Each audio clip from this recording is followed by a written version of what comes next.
Welcome, EL Talk community, and Happy New Year to all of you. This is our first episode of 2022. Today, this episode will be about English teachers expanding their horizons. And our guests are Geraldine, Ramirez, and Davide Guarini. Hi, welcome. Thank you very much for participating today. Thank you for having us. That's amazing. I'm so honored to be part of this beautiful and amazing project. And what an honor to be one of the first one of the year. Wow. Hi, nice to meet you. Hi, nice to see you again, Robert. Can we just start to get to know more about you? Where are you based? Where are you from? And what you are doing now? Geraldine? Okay. I'm Geraldine Ramirez. I am from Peru, Lima. I studied to become a teacher at Pedagógico de Monterrico. My best memories and my best years. And the most lovely and amazing people I was so blessed to meet was in that place. Not only from my career, from my specialty, but from other ones and friends until this day. But at the moment, I'm living, I'm not in Peru. I live in South Africa, in Cape Town. I have already established my life here. And now I'm obviously here. I don't teach English to locals. I teach Spanish to kids and to people who find Spanish like seriously fascinating. And I have had the chance to, and I still teach English, but to Peruvian friends in Peru who know me and we have a kind of a connection with them. So I can keep my English teaching, because teaching English and teaching Spanish is quite a little bit different. And I have learned in the progress of starting teaching Spanish here in South Africa. So yeah, that's what I'm doing at the moment. That's fantastic. I would say there's quite a world of difference between teaching English and Spanish. And what about you, David? Can you tell us where you are based now and where are you from and what you are doing now? Sure. I am originally from the UK, from Manchester in England. My name is Davide Guarini Gilmartin, which is quite a mouthful. The Davide is Italian, as is the Guarini, that's my father's side, and the Gilmartin is my mother's side, which is Irish. So I'm British, Italian, Irish from Manchester. But I've lived in Vietnam. So I live in Hanoi at the moment, in northern Vietnam, the capital city. And I've been here since 1999. So I've been here for 23 years. And I came here originally as a teacher, working in a private language centre, and then my career has developed over the last 23 years, which I'm sure we're going to explore over the next few minutes, Robert. That's amazing. And you, David, we wish to know what actually motivated you to get into the English teaching field in the first place. Was it something you really wanted to do? Yeah, it's a really good question. To be honest, I was reflecting on the question itself. To be honest with you, it was not my first choice. My major at university was actually in urban planning. So I did that for 5 years at university. And then after university, I worked in local government in the UK as an urban planner for 8 years. But during that time, I was mulling over the idea of traveling the world, seeing the world, and one of the ways to do that was through English teaching.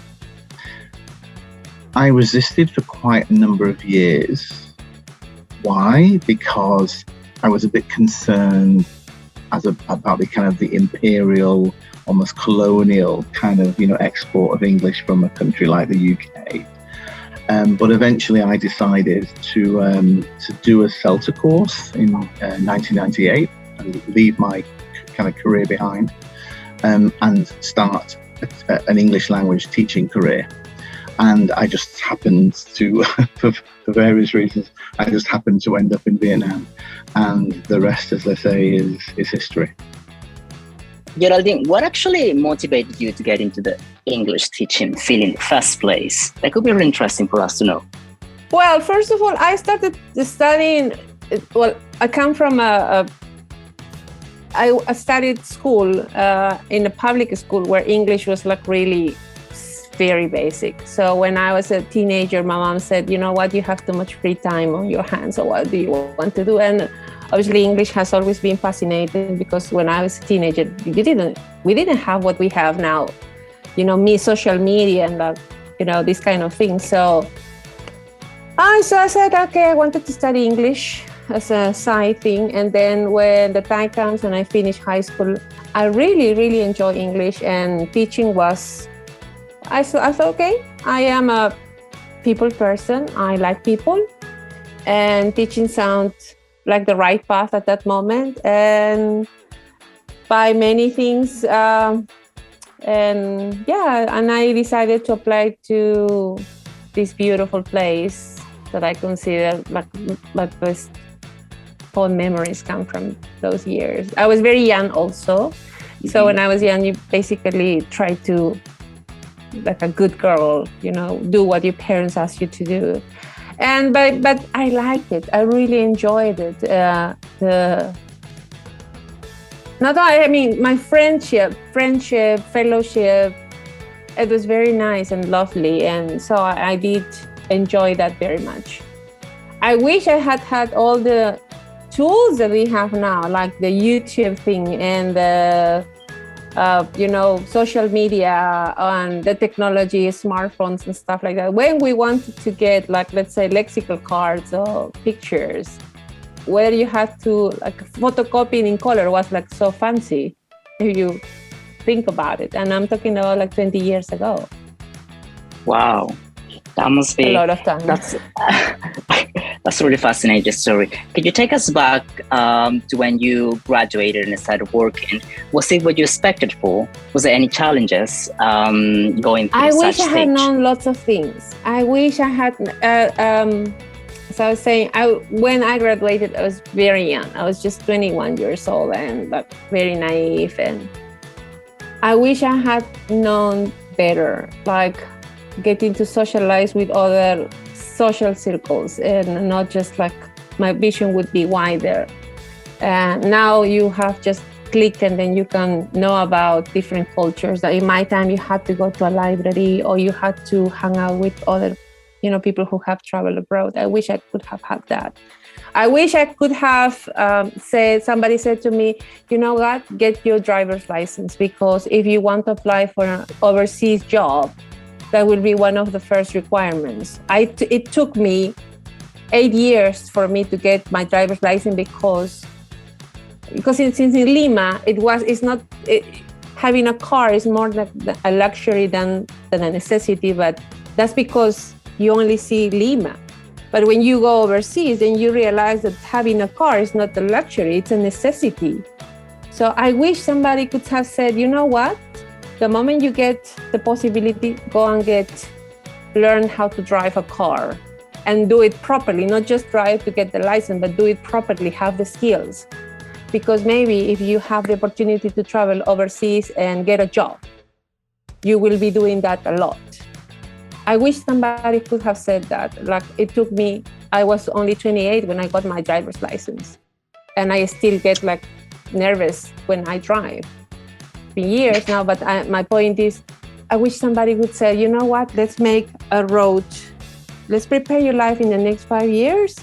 And then, okay, you're going to reach these things and this thing, and then you're going to do a master's degree or a following degree. What I did was, after I finished my education at Pedagógico, they opened a program at Pedagógico Monterrico to have a degree in primary education, which I studied 2 more years at Pedagógico as I was working. So I have a degree in teaching English and also teaching primary. Because at that moment, that was my main objective, working in a primary school. But also, that I think that something that you should know is that as time passes by, the energy is not the same. So obviously, when you are young, you have all the energy to do all these amazing activities, but it comes to a point that you will have to slow down. And I'm talking about like after 20 years or 25 years in the field, So what other things you could be learning so you can still be working and feeling proactive? Yeah. You know, I wish I could have known that. Yeah, I can tell. What would you say the opportunities are having taught English now that you're based in South Africa? What horizons has this expanded for you, or what doors has this opened for you? I have been very blessed to be able to travel to other countries, and English is the middle language. English is the middle language. English will be, yes, Chinese is spoken is the main spoken language because there are many Chinese people, and then Spanish because there are many Spanish speaking people all around the world. But English will always be the bridge between any nationality. Here in South Africa, for instance, where I live in Cape Town, it's a very beautiful touristic city. And you are going to be able to see and meet people from all over the world. And when I say all over the world, I mean it.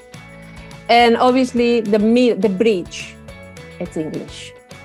Whether it's in the tourist industry or in the business industry, English will always be your bridge. And that's something that, it will help. It's the best tool that you can get as a professional. So I do believe in the power of learning this language.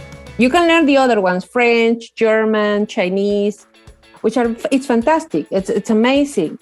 But if English is not your main language, go for English. Always. It will be your bridge anywhere in the world. And what about you, David?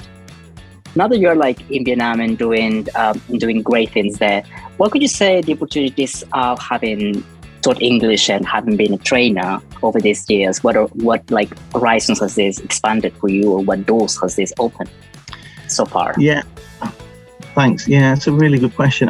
Again, I started as in '99. I started in one language school as a teacher, and then I very quickly was appointed to kind of management positions. 2 years later, I moved to another language school when the same thing happened. Very quickly within the first week, I was given a senior management position.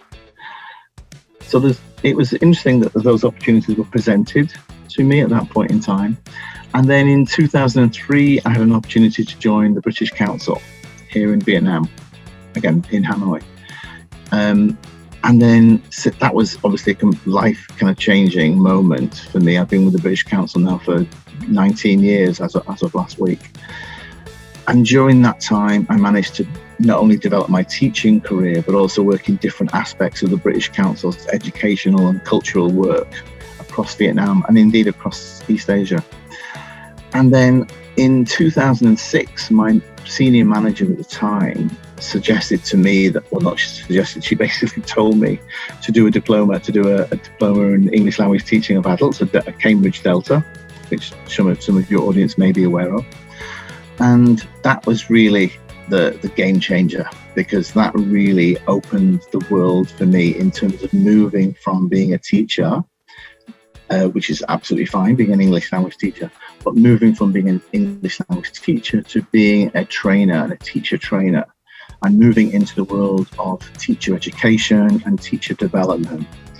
And to go back to your original question, what I have found most rewarding about that since 2007, we're now in, 2022, so for 15 years, I guess.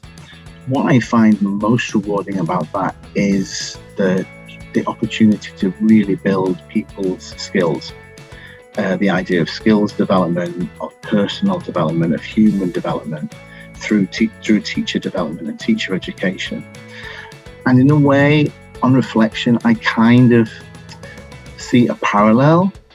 Maybe it's a bit of a tenuous parallel, but I see some parallel between my work now in teacher development and my original interest in urban planning, because the urban planning was very much about physical development of places, cities. So I see the connection between the physical development, the urban development, and the human development and the teacher development. So that's how I try to perhaps rationalize my current work. Geraldine, now in Thank terms you. of looking for, like for a bright future, what could you see yourself doing in 5 years' time? Could you be, like stuck to the teaching English? Will you change paths? What's for you? Well, first of all, when I started teaching, when I was working in Peru 9 years ago, in the school that I was working, they have the immersion program.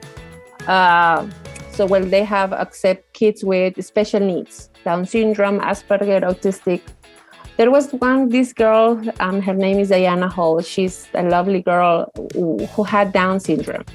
So one of the many characteristics of the Down syndrome is that the tongue is a little thicker or longer. So they have, not all of them, but some of them have speech therapy. So in order to reduce frustration, they learn sign language.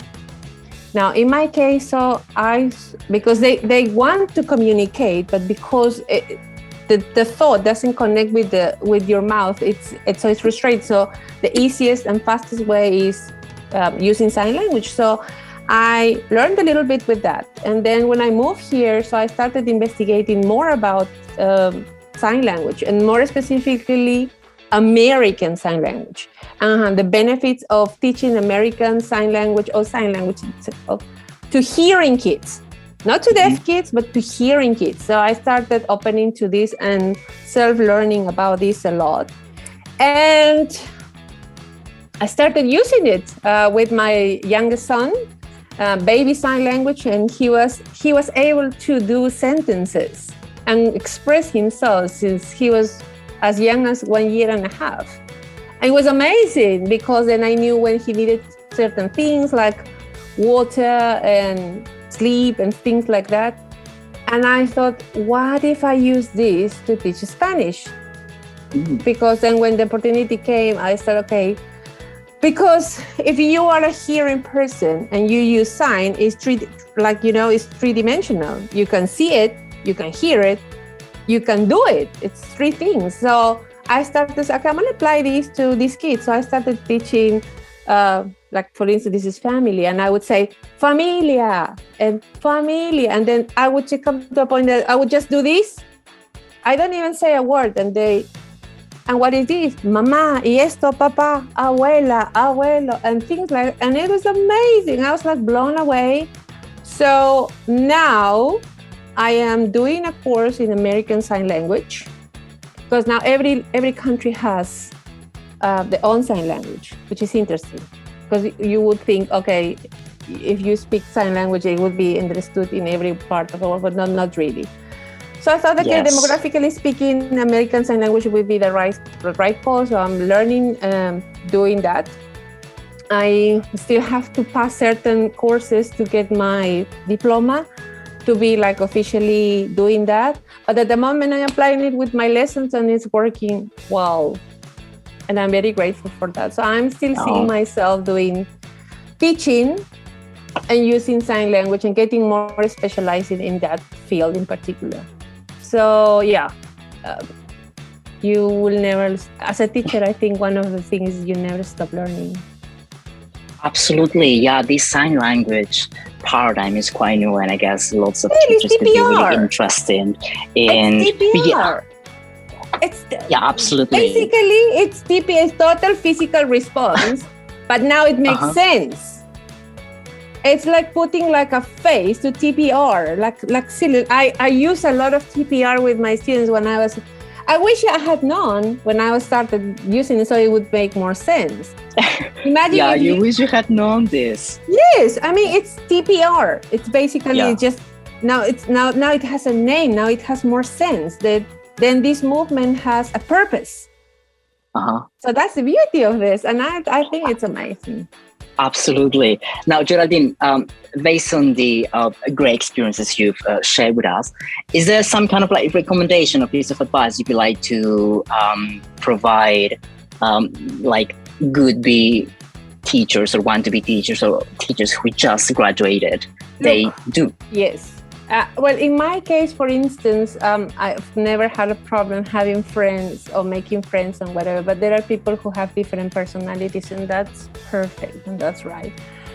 I would suggest that if someone is in the path of the teaching, that they should take a course of theater. Not because you want to become an actor or anything, but because in theater they teach you how to communicate, how to express your body language.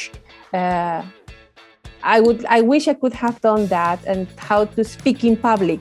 Because one thing is to be able to speak to 20 kids or 20, a group of students, but to speak to big groups.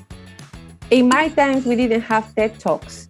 In my time, we didn't have the YouTube and things like that. And, the teaching world has expanded more. So go and do something to learn how to, do your facial expressions better, your posture, these kind of things. Go and learn it. And if you don't have the means or whatever, there's YouTube. Go and investigate and invest hours and hours doing that. Learned about technology. When the pandemic hit, many people, especially with, I am from a generation that went from having a blackboard and a pen and to the whole. I have been blessed to see the change. Now youngsters don't know what a cassette is. They don't know what this kind of, like, what is that? So I was able to see all these changes. So learn new things, be open-minded and eager to listen to your students. And now that I have students who are like adults, and it's so beautiful to connect with them. Yes, care for your topics, but also care for the human being, care for the person. Go the extra mile all the time. Yeah. And absolutely. Always give more, because once you do that by compensation, by the law of compensation, whatever you believe it's going to come back. Do good, be good. I didn't say allow people to abuse you.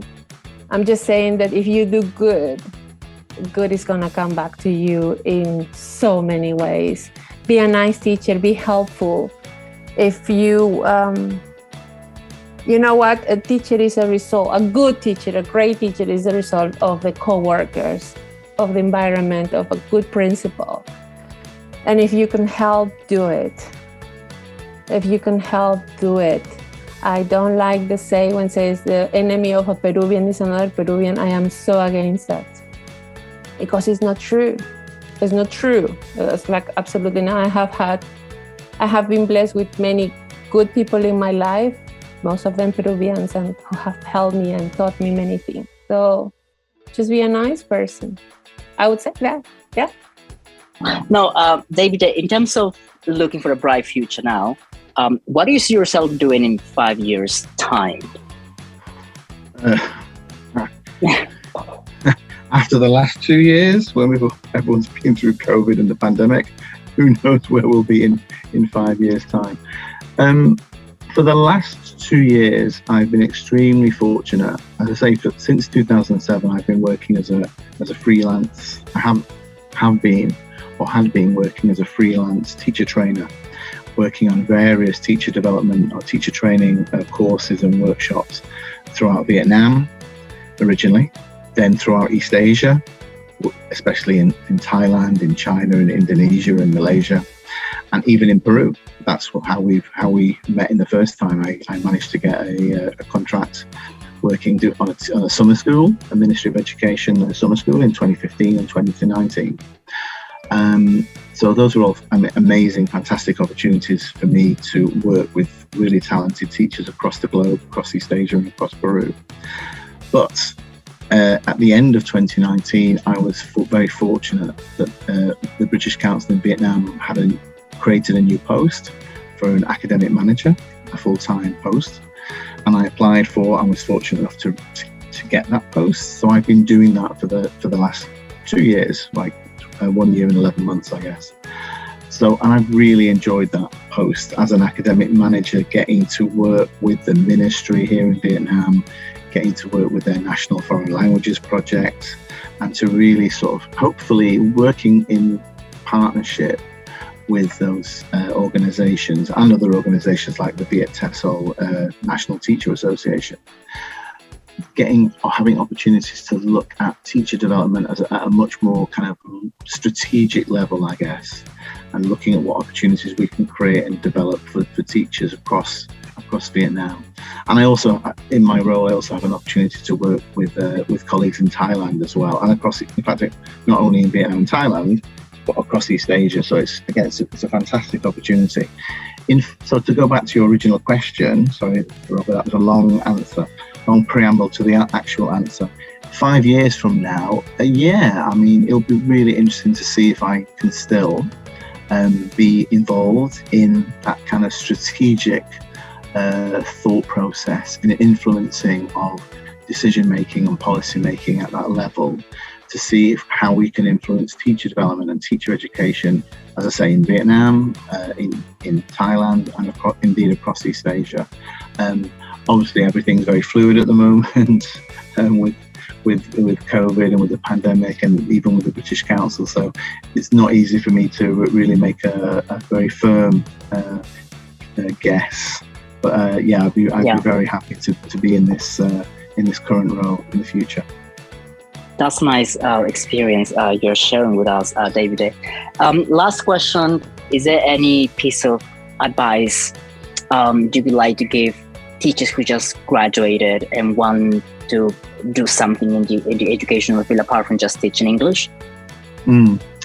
Yeah, it's a really nice question. I think maybe when you're a newly qualified teacher, perhaps it's very not easy, but you might focus on the day-to-day and focus on like lesson planning and the challenges of a certain group of students and so on and so forth. And obviously those are very important, but I think it's nice if we can have some time or build in some time to our daily and weekly and monthly schedule to reflect on our role as teachers, to reflect on our personal and professional development, and have perhaps a bit of an eye on the future and the eye on where you'd like to go in your teaching career.